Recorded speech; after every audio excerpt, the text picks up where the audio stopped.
Action figures. I love them. You love them. And even Bob Sacamano loves action figures. But sometimes there's things about action figures that, even as a collector, we just can't stand. Let's look at 10 of them.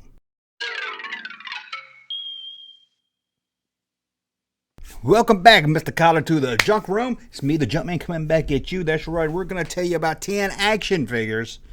Or 10 things when it comes to collecting action figures that I just can't stand. I was like, come on, toy companies, get it together.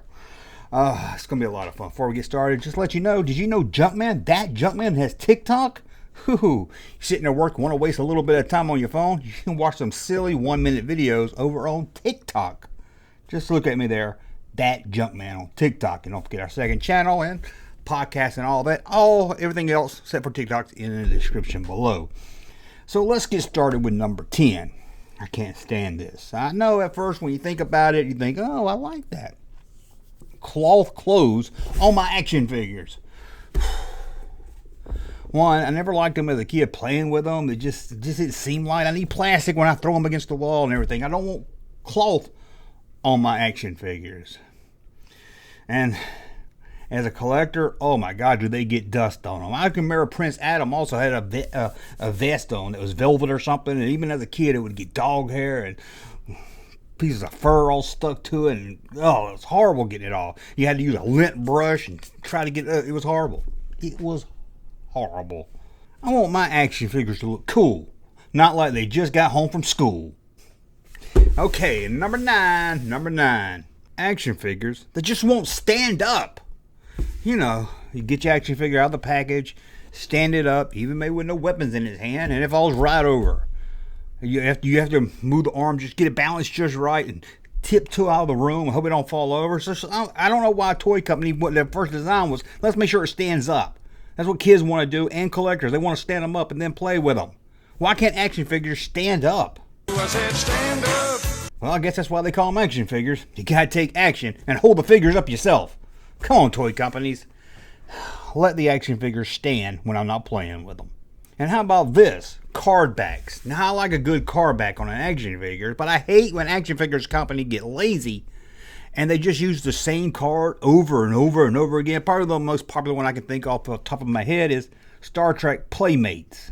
All the cards look the same. You know, with Star Wars, you had a different picture on it. It was kind of cool just to get the package. And if you're a collector that wants to leave stuff carded, it looks really great. But it doesn't look great when you have just the same thing over and over again. Maybe the nameplates change. That's about it. Some of the writing on it. Sometimes they don't even do that. Come on, toy companies. Give us a unique card bag for every figure. Make it exciting. Now, what about accessories for your action figures? Now, I'm not talking about guns, whips, hamburgers. I'm talking about those accessories that don't go with the action figure. I always hated that. You buy an action figure and it comes with a ring. The ring isn't for the action figure. No, it's for you. You get to wear a ring. Or maybe it comes with a collectible coin. You know, some kind of gimmick to get us to buy it. But no one's buying a figure because it comes with a coin. Unless you're trying to collect them all, I'll give you that. But no one's like, first time they saw an action figure, like, I gotta get that coin. No. I don't want that. No kid wants a ring. Give us something cool with our action figures. Not jewelry so we'll look cool for the girls at school. Because let's be honest, girls don't get impressed when you wear your ring that came with your shadow action figure. Ugh, no, they're not. Trust me. Number 6 is we're talking about accessories. Figures that come with just oversized accessories. Now, if it's done for a comical reason, maybe like the Mass toy line from Kenner or something, I can understand. But I hate when it just has really big accessories that really just don't look right. And you put them in their hand, and it's so heavy. And we're back to that issue where they don't stand up because you can't give them the accessory because the accessory is so huge, so much weight on them, it just tips over. Give them a little gun like they're supposed to have. Give them a hat. Give them something to hold in their hand. But not big, heavy accessories that just look way out of proportion to the figure. Please don't do that. I hate that. Number 5. It's going to upset some of you guys here, but I hate action figures with rubber bands in the middle. Rubber band should be rolled up in a diploma, in your teeth, or inside the middle of some soap. That's the only place you find rubber bands. I don't want, you get these action figures, my friends used to have them, they would have G.I. Joe and they have a rubber band in the middle. And after about 2 weeks, the figure would just flop around like a marionette doll. Somebody cut the strings on it. It was horrible. It was horrible. I know He-Man had them. I had them in there. You twist them too much, they pop off, they get real loose. Don't put rubber bands in my action figures. Hate that. Number 4, one you've heard me complain about before if you watch this channel. Too many joints. I like joints, man.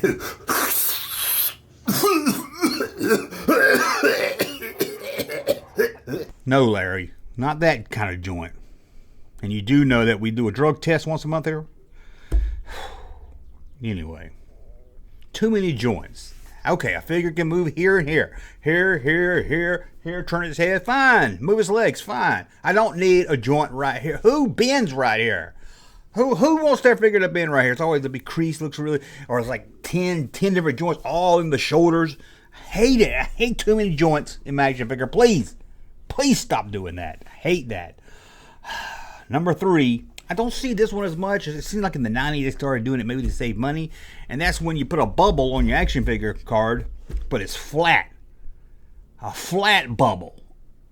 They did this with the Batman animated series, I know, in some other lines, where first it was a standard bubble, and then they just, a flat bubble. It's like shape of the figure and just pressed in there like it's been on a pressing machine or something. I hate that. It looks ugly when you're trying to display them. I do not like that. Give me a big fat bubble. You heard it here first. Junkman needs a big fat bubble. Yeah, my bubble's got to have back. Number 2. I don't like action figures that's always in a posing position. I remember one of the figures I couldn't wait to get was Riker from the Star Trek line, and he's always standing like this.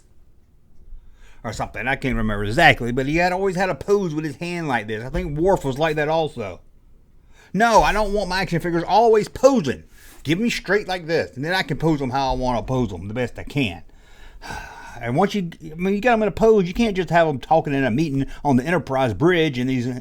Like, we're in the radio room. Why are you standing like you're fitting to attack a Klingon? It just doesn't make any sense. And number one, that my little pet peeve of being an action figure collector is non-action figure cards that are not J-hooks.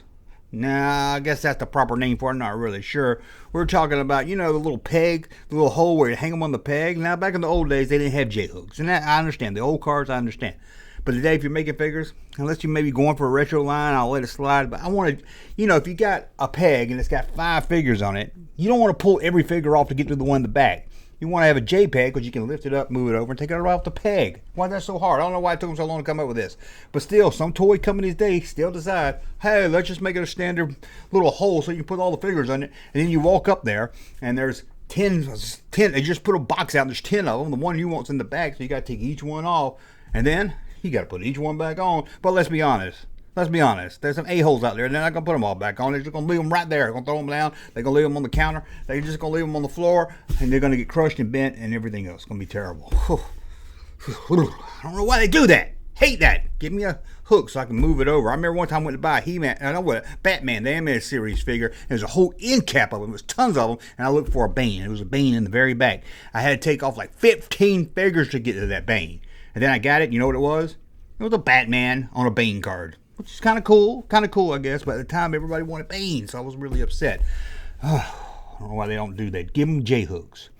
Hopefully, some of those people that work in the toy companies listen to this video. But what do I know? I didn't go to no fancy college like they did. Because if I did, I would have made a Mortal ROM figure already for the new Indiana Jones series. But they're holding their breath on that one. I don't know. I guess they got to save something for down the road. I can understand that too.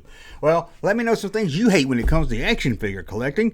And let me know whatever else you want to let me know. That's fine too. I want to thank you for watching. Thumbs up on my content. Subscribe to the channel. Talk again soon. Hey, Junkman channel popping though. Thank you, sir, for that unsolicited testimony.